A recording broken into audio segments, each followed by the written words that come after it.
Start करते हैं lecture आज का। और आज के इस लेक्चर में हमें डिस्कस करना है ब्रेकडाउन मैकेनिज्म। डायोड में ब्रेकडाउन क्या होता है ये मैं ऑलरेडी एक्सप्लेन कर चुका हूँ। जब हम लोग वीआई कैरेक्टरिस्टिक डायोड के लिए डिस्कस कर रहे थे तो मैंने आपको बताया था कि जब डायोड रिवर्स बायस में होता है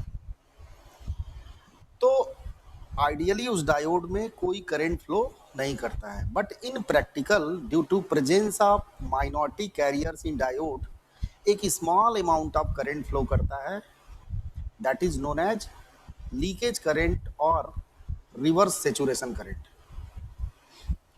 आप वी आई कैरेक्टरिस्टिक वाला लेक्चर सुनिएगा, उसके वीडियो को देखिएगा तो उसको पढ़ने के बाद आप ये वीडियो पढ़िएगा तो ज़्यादा समझ में आएगा।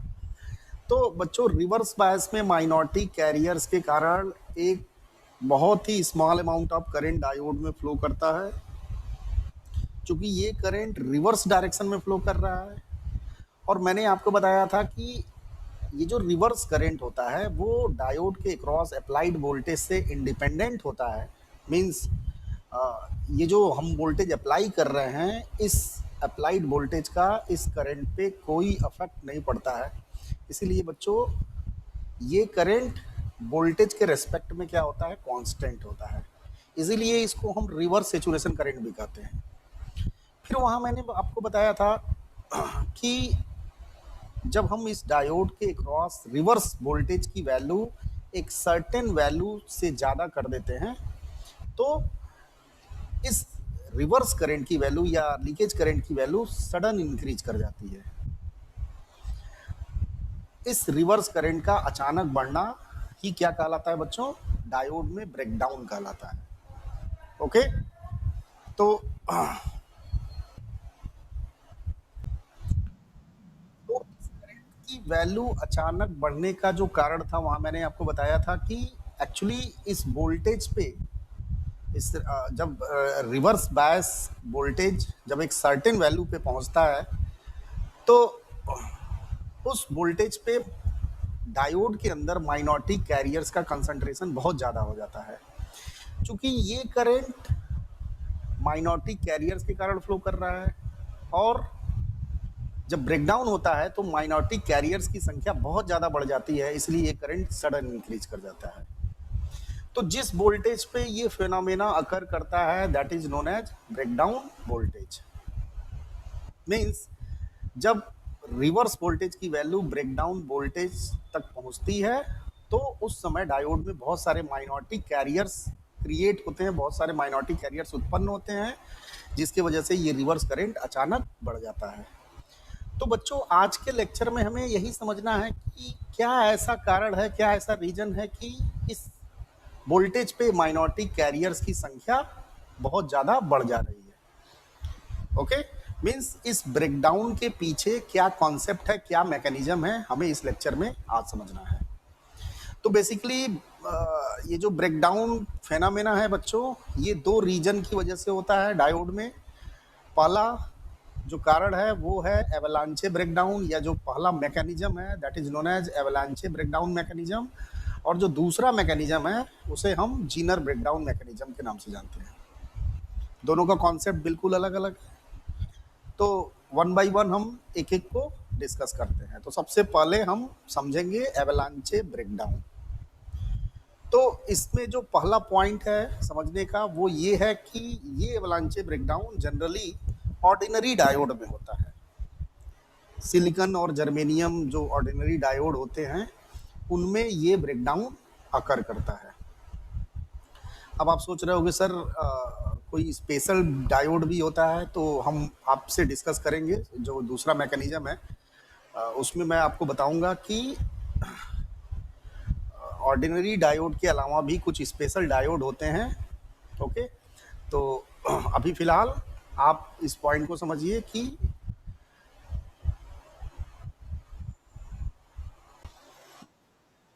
एवलांचे ब्रेकडाउन ऑर्डिनरी डायोड में ही अकर करता है। ओके, अब इसके पीछे क्या कॉन्सेप्ट होता है उसको जरा हम समझते हैं। बच्चों, जब डायोड के क्रॉस रिवर्स वोल्टेज हम अप्लाई करते हैं तो इस डायोड में जो माइनॉरिटी कैरियर्स होते हैं, मैं पी साइड में माइनॉरिटी कैरियर्स जो कि इलेक्ट्रॉन है उसको लेके आपको समझाना चाहूँगा। ये इलेक्ट्रॉन इस वोल्टेज से, जो कि डायोड के क्रॉस रिवर्स वोल्टेज है, उससे एनर्जी गेन करता है। अब इस डायोड के पास इस वोल्टेज के कारण इतनी सफिशिएंट एनर्जी आती है कि ये इस डिप्लेशन रीजन में जो कोवैलेंट बॉन्ड है उनको जाके स्ट्राइक करता है ऐसे।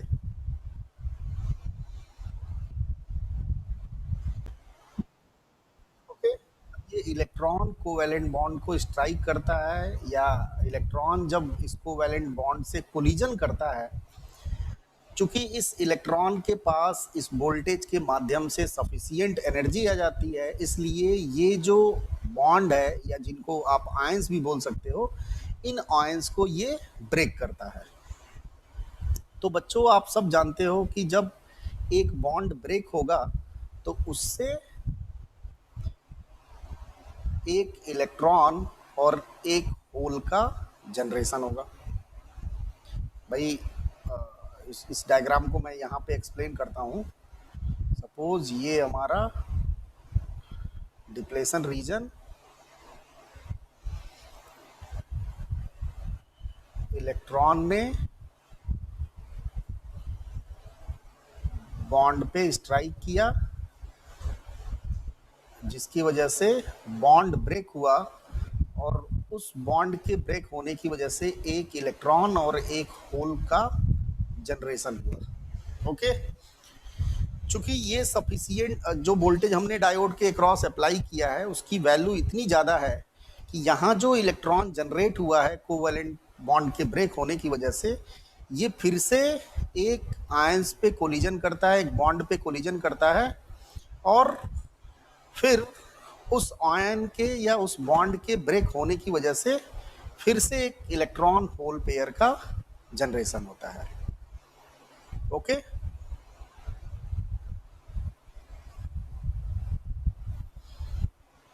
अब फिर ये वाला जो इलेक्ट्रॉन है ये किसी और कोवैलेंट बॉन्ड को ब्रेक करता है। मीन्स इसमें हो क्या रहा है कि जब हम वोल्टेज रिवर्स बायस में एक सफिशिएंट वैल्यू तक ले जा रहे हैं तो इलेक्ट्रॉन उस वोल्टेज से एनर्जी एक्वायर कर रहा है, एनर्जी गेन कर रहा है, और वो डिप्लेशन लेयर के अंदर जो कोवैलेंट बॉन्ड है उन पे जाके स्ट्राइक कर रहा है, उन पे जाके कोलिजन कर रहा है, फिर वहाँ से एक इलेक्ट्रॉन मिल रहा है। तो भाई, पहले एक इलेक्ट्रॉन स्ट्राइक कर रहा था, अब एक बॉन्ड ब्रेक होने की वजह से एक इलेक्ट्रॉन और जनरेट हुआ, और एक पहले से ही था। फिर वो दोनों इलेक्ट्रॉन इस वोल्टेज से एनर्जी गेन करते हैं। भाई, इसके पास तो पहले से ही सफिशिएंट एनर्जी है। अब ये जो इलेक्ट्रॉन एनर्जी गेन किया है ये फिर से इस अप्लाइड वोल्टेज से एनर्जी गेन करता है। अब यहाँ पे स्ट्राइक करने वाले जो इलेक्ट्रॉन है वो कितने हो गए? दो। एक तो जो नया वाला इलेक्ट्रॉन है और एक पुराना वाला। फिर ये दोनों किसी आयंस को ब्रेक करते हैं, आयन पे स्ट्राइक करते हैं, और फिर से बहुत सारे इलेक्ट्रॉन्स क्या होते हैं? जनरेट होते हैं। ऐसे ही बच्चों ये क्यूमुलेटिव इफेक्ट चलता रहता है, और एक समय ऐसा आता है कि इस डिप्लेशन लेयर के अंदर बहुत सारे माइनॉरिटी कैरियर्स प्रेजेंट हो जाते हैं।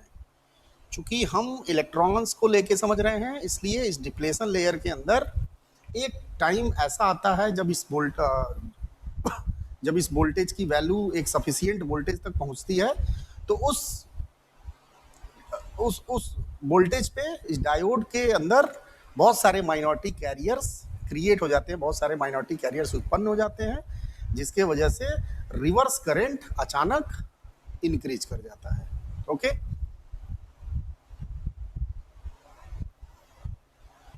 तो जिस तरह से इलेक्ट्रॉन्स स्ट्राइक करके बच्चों नेगेटिव आयंस को ब्रेक करते हैं, वैसे ही एन साइड के होल्स भी इस वोल्टेज से एनर्जी गेन करके, एनर्जी एक्वायर करके इन पॉजिटिव आयंस को ब्रेक करते हैं। तो बहुत सारे इलेक्ट्रॉन होल पेयर का जनरेशन होता है, और चूंकि रिवर्स बायस है, हम जो ब्रेकडाउन की बात कर रहे हैं वो रिवर्स बायस के केस में कर रहे हैं, इसलिए ये इलेक्ट्रॉन होल्स बच्चों एज अ माइनॉरिटी कैरियर्स की तरह ट्रीट करते हैं, और इस एक सफिशिएंट वोल्टेज पे बहुत सारे माइनॉरिटी कैरियर्स आपने देखा कि उत्पन्न हो गए, और इस बढ़े हुए माइनॉरिटी कैरियर्स के कारण इस रिवर्स करंट की वैल्यू सडन इंक्रीज कर जाती है।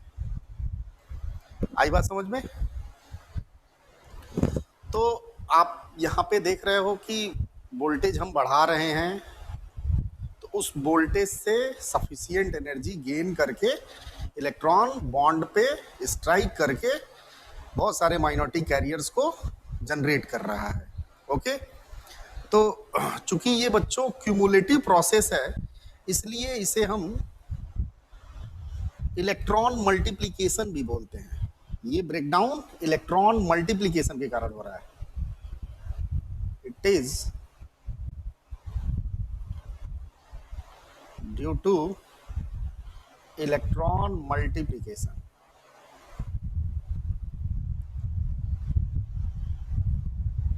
भाई यहाँ पे हो क्या रहा है, एक इलेक्ट्रॉन ने स्ट्राइक करके एक और इलेक्ट्रॉन क्रिएट किया, फिर अब स्ट्राइक करने के लिए 2 इलेक्ट्रॉन्स हो गए, फिर वो 2 इलेक्ट्रॉन 4 इलेक्ट्रॉन जनरेट करेंगे, फिर 4 जो है 4 को और जनरेट करेगा।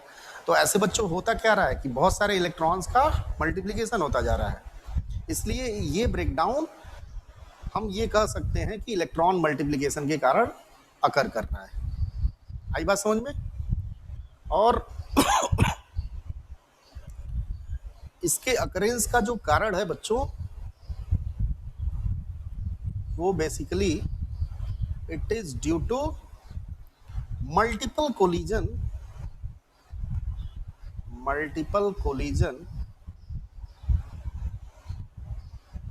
between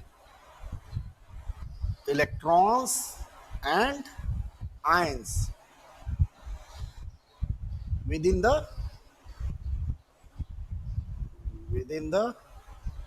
depletion region. ओके, तो ये बेसिक मैकेनिज्म होता है इस ब्रेकडाउन के अकर होने का। आई बात समझ में?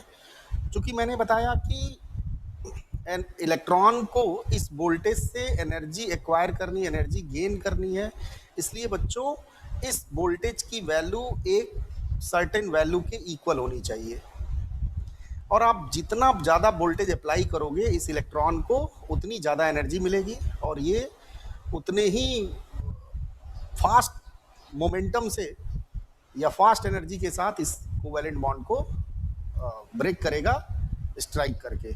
इसलिए बच्चों जनरली इस तरह के mechanism as compare to zener breakdown mechanism higher voltage पे अकर करते हैं। ओके, तो मैं लिखना यहाँ चाहूँगा कि it occurs at higher then, एक प्रैक्टिकल ऑब्जर्वेशन है कि 6 वोल्ट से ज़्यादा वोल्टेज पे इस तरह के ब्रेकडाउन अकर करते हैं, जिसको हम एवलांचे ब्रेकडाउन करते हैं। ओके,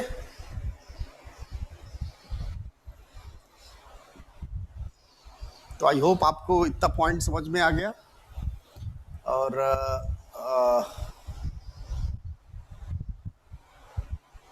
चूंकि बच्चों ये ब्रेकडाउन इलेक्ट्रॉन ये जो रिवर्स बायस में वोल्टेज अप्लाई कर रहे हैं उससे एनर्जी एक्वायर करके होता है। इसलिए जब हम टेम्परेचर इंक्रीज करते हैं, इस पॉइंट को आप बहुत ध्यान से समझिएगा, जब हम टेम्परेचर इंक्रीज करते हैं बच्चों, तो थर्मल एजिटेशन के कारण ये इलेक्ट्रॉन दूसरे इलेक्ट्रॉन से कोलिजन करने लगता है। तो जब ये इलेक्ट्रॉन दूसरे इलेक्ट्रॉन से कोलिजन करेगा तो वो अपनी एनर्जी क्या कर देगा, लूज कर देगा। अब बात को समझिएगा, अगर ये इलेक्ट्रॉन थर्मल एजिटेशन के कारण अपनी एनर्जी लूज कर रहा है, भाई थर्मल एजिटेशन का मतलब टेम्परेचर बढ़ाने से इस इलेक्ट्रॉन का जो वाइब्रेशन है वो इंक्रीज कर गया, और जब इसका वाइब्रेशन इंक्रीज करेगा तो फिर ये दूसरे इलेक्ट्रॉन से कोलिजन करेगा, और जब दूसरे इलेक्ट्रॉन से कोलिजन करेगा तो वो अपनी एनर्जी क्या करेगा, लूज करेगा। भाई आपको सपोज आप बहुत ज़्यादा एनर्जी के साथ रनिंग कर रहे हैं और अचानक आपको किसी ने धक्का दे दिया तो आपकी एनर्जी थोड़ी डाउन हो जाएगी। एग्जैक्टली वैसे ही अगर टेम्परेचर इंक्रीज हम करते हैं तो इस इलेक्ट्रॉन में थर्मल एजिटेशन के कारण अपनी एनर्जी लूज करता है। फिर इस इलेक्ट्रॉन के पास वो सफिशिएंट एनर्जी नहीं होती है जिससे कि ये कोवैलेंट बॉन्ड को जाके ब्रेक करे। इसलिए बच्चों इस इलेक्ट्रॉन को उस सफिशिएंट एनर्जी तक पहुंचने के लिए हमें ज़्यादा वोल्टेज अप्लाई करना पड़ता है। भाई जब इस इलेक्ट्रॉन के पास सफिशिएंट एनर्जी नहीं होगी जिससे कि ये बॉन्ड को ब्रेक कर सके तो हमें क्या करना पड़ेगा, इस इलेक्ट्रॉन को वो सफिशिएंट एनर्जी देनी पड़ेगी जिसकी जिसकी वजह से ये कोवैलेंट बॉन्ड को ब्रेक कर रहा है। और ये जो एनर्जी है इलेक्ट्रॉन वो कहाँ से गेन कर रहा है, इस वोल्टेज से। तो जब ये अपनी एनर्जी लूज करेगा तो इसको इसकी सफिशिएंट एनर्जी पाने के लिए ये इस वोल्टेज से और ज़्यादा एनर्जी एक्वायर करेगा। और ये और ज़्यादा एनर्जी एक्वायर तभी कर पाएगा जब इस वोल्टेज की वैल्यू और ज़्यादा हम कर दें। इसलिए बच्चों जब हम टेम्परेचर इंक्रीज करते हैं तो इलेक्ट्रॉन में थर्मल एजिटेशन के कारण अपनी एनर्जी लूज करता है जिसके वजह से उसके पास सफिशिएंट एनर्जी अब नहीं हो पाती है जिससे कि वो कोवैलेंट बॉन्ड को ब्रेक करे या ब्रेकडाउन मैकेनिज्म को एग्जीक्यूट कर पाए। इसलिए हमें उसकी एनर्जी और बढ़ानी पड़ती है जिसके वजह से हमें जो अप्लाइड वोल्टेज है वो और ज़्यादा करना पड़ता है। इसका मतलब ये हुआ कि जब हम टेम्परेचर बढ़ाएंगे तो ब्रेकडाउन कराने के लिए हमें और ज़्यादा वोल्टेज अप्लाई करना पड़ेगा क्योंकि इलेक्ट्रॉन ने अपनी एनर्जी लूज कर दी है। उसको एनर्जी देने के लिए हमें वोल्टेज और ज़्यादा अप्लाई करना पड़ेगा। आई बात समझ में? तो इस पॉइंट को एक्सप्लेन करने का मेरा उद्देश्य ये है बच्चों कि जब हम टेम्परेचर बढ़ाते हैं तो एवलांचे ब्रेकडाउन मैकेनिज्म में जो ब्रेकडाउन वोल्टेज है उसकी वैल्यू क्या हो जाती है, बढ़ जाती है। उसका कारण क्या है कि जब हम टेम्परेचर इंक्रीज करते हैं तो इलेक्ट्रॉन की जो एनर्जी है वो क्या होती है बच्चों, लूज हो जाती है ड्यू टू थर्मल एजिटेशन, या मैं यहां पे लिख दे रहा हूं ड्यू टू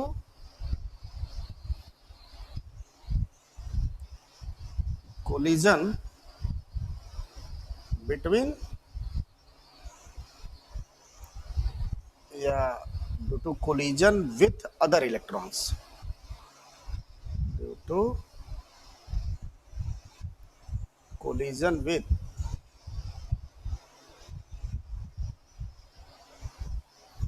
अदर इलेक्ट्रॉन्स। ठीक है, तो वो अपनी एनर्जी अदर इलेक्ट्रॉन से कोलिजन करके लूज कर देते हैं एंड लूज देयर एनर्जी। और जब अपनी एनर्जी लूज कर दिए तो उनके पास अब सफिशिएंट एनर्जी नहीं है जिससे कि वो कोवैलेंट बॉन्ड को ब्रेक करे। तो अगर हमें ब्रेकडाउन कराना है तो निश्चित तौर पे और ज़्यादा हमको रिवर्स बायस में वोल्टेज अप्लाई करना पड़ेगा जिसकी वजह से ब्रेकडाउन हो, मीन्स ब्रेकडाउन वोल्टेज की वैल्यू और ज़्यादा बढ़ानी पड़ेगी। इसलिए बच्चों एवलांचे ब्रेकडाउन मैकेनिज्म में टेम्परेचर बढ़ाने से ब्रेकडाउन वोल्टेज की वैल्यू क्या हो जाती है, बढ़ जाती है। आई बात समझ में? तो चूंकि टेम्परेचर बढ़ाने से ब्रेकडाउन वोल्टेज इंक्रीज कर जा रहा है इसीलिए हम इसे पॉजिटिव टेम्परेचर कोफिशिएंट भी कह सकते हैं। अगर मैं पूछूं कि ब्रेकडाउन मैकेनिज्म किस तरह का टेम्परेचर कोफिशिएंट रखता है तो आपका जवाब होगा पॉजिटिव टेम्परेचर कोफिशिएंट, क्योंकि जब टेम्परेचर बढ़ा रहे हैं तो ब्रेकडाउन वोल्टेज की वैल्यू क्या होती है, बढ़ जाती है। आई बात समझ में? तो breakdown in avalanche breakdown diode has positive temperature coefficient of breakdown voltage. आई बात समझ में? तो ये सारे पॉइंट्स आप अपने नोटबुक में नोट कर लीजिएगा और मैं आपको नोट्स भी सेंड कर दूंगा इसका, जो कुछ मैंने अभी एक्सप्लेन किया है। तो बच्चों ये था एवलांचे ब्रेकडाउन।